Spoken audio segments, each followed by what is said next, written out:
The clanking of hammers and the sounds of drills are welcome noise as Haiti is ever so slowly rebuilt. The real work in alleviating this massive amount of suffering is in doing reconstruction with infrastructures. But reconstructing things is different than building people back up again. You don't think about their mind, the mental problem. It's a big, big, big problem.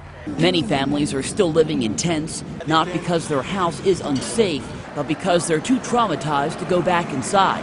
You need to talk to people to let them understand. With rebuilding underway here in Léogâne, Haitians are looking for jobs, but they are hard to come by. It's really simple map. Hundreds of thousands of Haitians all seeking out a very few number of job opportunities. It's very difficult, okay? When you live, you can do nothing. You don't find a job in Haiti. Like many, Jean-Louis Zonde hasn't had a steady job since the earthquake. Trying to support his 2 children is a daunting task.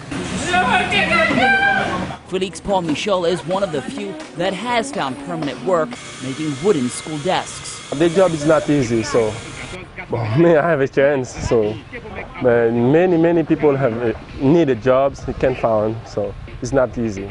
Hundreds of schools were destroyed in the quake as well, but the rebuilding of the education infrastructure is underway. A new school is up and running in Laquille. On the chalkboard, the lesson of the day. And in Léogâne, Haitians are reconstructing a school that came tumbling down. We're talking basic literacy and basic numeracy so that people can have an easier time of getting around during the day, of setting up businesses for themselves, managing their lives. But the road to recovery will be a long one for these people. Some say it will take a decade or longer to bring about change. And this is a real opportunity for Haiti to make significant progress